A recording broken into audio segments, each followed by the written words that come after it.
Hey, I was recently trying to figure out how to get handouts that I'd normally print for students into a document that they would be able to write on using their iPad or a computer. I found that Google Slides is going to work the best for me because I can add all of my pages for an INB into one spot, and then they can continue working on at their own pace. So I'm going to show you what I did, and maybe some of you know about this. If not, maybe this will work for you. So the first thing I'm going to do is I'm going to open up a new slide presentation. This will allow you to have multiple pages if that's what you're interested in. And then I'm going to go to File and Page Setup. This is set up right now for widescreen, but I want it to look just like an 8.5 by 11 sheet of paper. So I'm going to type in 8.5 by 11, and now my slide is going to look like a piece of paper. All right, and then I'm going to delete this. And what I want to do is I want to change the background. And the reason why I want to change the background is if I insert something as an image and I upload it from my computer, and I'm just going to choose one of the images that I've used. When the kids are trying to work on this, it's going to manipulate the image instead of allowing them to create a text box. And then you're going to have things sliding all over the place, and then they'll add a text box and things won't line up nicely. So what I'm going to do is go to change background and choose an image of something I've screenshotted.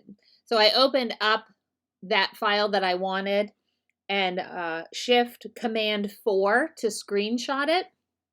And so I have a ton of screenshots. You can see there's like a million that I've saved. So I'm going to go here and I'm going to choose the screenshot, and it will upload it. And now my background, I can't move. I can't change it. The kids won't be able to manipulate it at all. So now it's just like a regular worksheet. And when the kids get this, they can add a text box and be able to type right on the handout.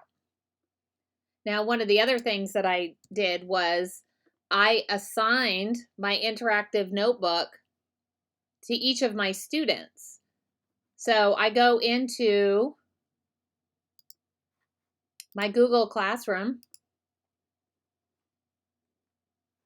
and I choose the class that I want, and I go to classwork and I create a new material. No, I'm sorry, a new assignment. All right. And then I'm going to call this practice INB. And then you can add your instructions.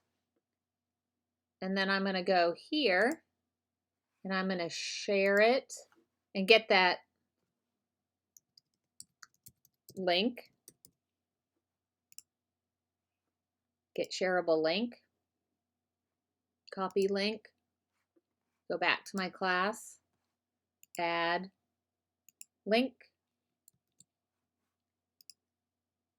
And now I want to provide a copy for each of my students.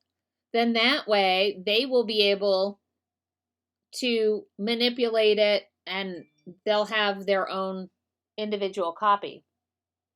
So you can add a topic. If this one would be properties of matter. Assign a due date. You can add one, modified one for different students, and then click assign. So I'll show you. I actually had a student try this. She's in my third period class, and I hijacked her from while she was working on other work. She was able to log in to her notebook. Oops, I just pushed the wrong thing. Right here. I can look at who's assigned it.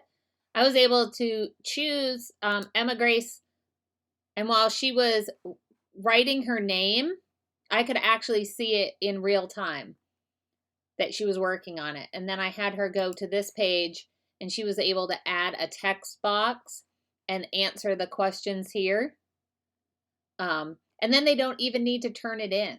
So you could kind of do random checks to see how they're doing. So all of my kids, except for this one for some reason, have this notebook, and now they can work on it. Again, I'll send you the link to the video that might explain how to do the annotate over Google Slides background better than I did. But hopefully this will be helpful to you. I think it'll be helpful to me and my kids.